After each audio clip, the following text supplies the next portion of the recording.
Mouth organ. लेखक सुशोभित। Narrator Ravi Rajesh. इस आश्चर्य लोक में आपका स्वागत है। एक होती है कहानी, एक होती है कहन। कहानी और कहन में वर्णमाला के 3 अक्षरों की आवृत्ति के अलावा और एक समानता है, और वो है कहना। कहानी कही जाती है और कहने की खास शैली कहन बन जाती है। एक लेखक अपनी कहन से पहचाना जाता है। कहानियों में घटनाएं तो होती हैं, किंतु कहानियां केवल घटनाएं नहीं होती।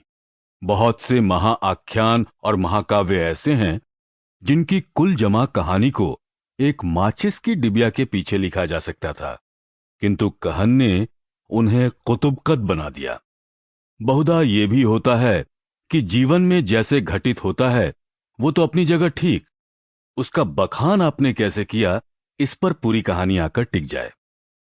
बड़ बखानी दुनिया के पैमानों पर भले बुराई समझी जाए, कहानीकार के लिए वही गुणधानी है। बड़बोला होना उसके लिए आवश्यक है।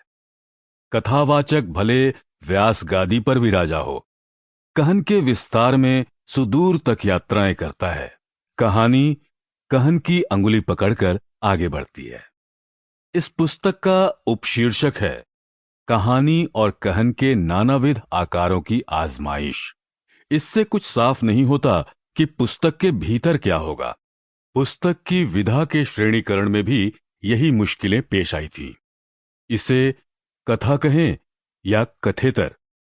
कथा इसमें बहुत है, किस्सा गोई है, किंतु जिसे तकनीकी अर्थों में कथेतर कहा जाता है वो भी पुस्तक के बड़े स्पेस में व्याप गया है।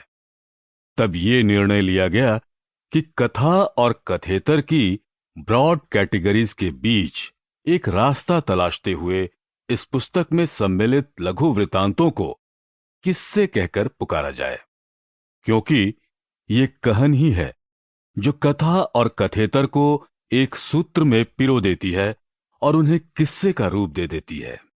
अंग्रेजी में जिसे कहते हैं नैरेटिव प्रोज, उस अंतर्धारा को ही मैं इस पुस्तक का स्वरूप मानूंगा। बखान को महत्व देने वाला गद्य, ब्योरों में रमने वाला गल्प। आत्मकथा का एक भिन्न रूप J.M. कोएट्जी ने विकसित किया था और उसे फिक्शनलाइज्ड मेमोयर्स कहा था।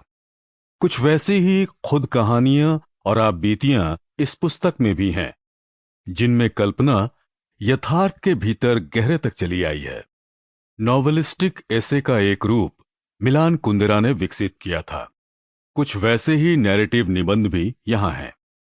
क्रिएटिव नॉन फिक्शन से लेकर मेटाफिक्शन तक के नाना रूप यहां आपको मिलेंगे, और सभी के सभी एक नैरेटिव थीम के अंतर्गत।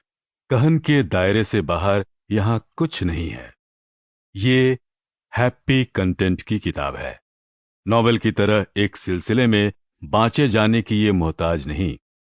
किस्सों की पोथी की तरह इसे किसी भी पन्ने से खोलकर पढ़ा जा सकता है। कौतूहल इसकी अंतर्वस्तु है। माउथ ऑर्गन शीर्षक का चयन भी इसी के मद्देनजर किया गया। इससे पहले मेरी जो 2 पुस्तकें प्रकाशित हुई हैं वे कविता संकलन थे, किंतु गद्य की ये पहली ही किताब आ रही है। अनेक अर्थों में इसी को अपनी पहली प्रकाशित पुस्तक कहने का मेरा मन है। इसमें मेरे सजीव हस्ताक्षर हैं। मैं हिंद युग्म प्रकाशन और उसके उद्यमी संपादक श्री शैलेश भारतवासी के प्रति विशेष रूप से आभार व्यक्त करना चाहूंगा, जिन्होंने इतनी सुरुचि, सतर्कता और सदाशयता के साथ पुस्तक को प्रकाशित किया है। विश्वास है कि ये पुस्तक उनके प्रकाशकीय वितान में एक नया प्रसंग जोड़ेगी। माउथ ऑर्गन अब आपके हाथों में है। इस आश्चर्यलोक में आप सभी का स्वागत करता हूं। संतू बाबू और श्वान वृंद। संतू बाबू की जान को 100 संताप थे। इस पर ये कि रात बिरात घर लौटते समय श्वान वृंद उन पर लपक पड़ते।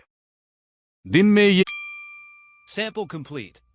Ready to continue?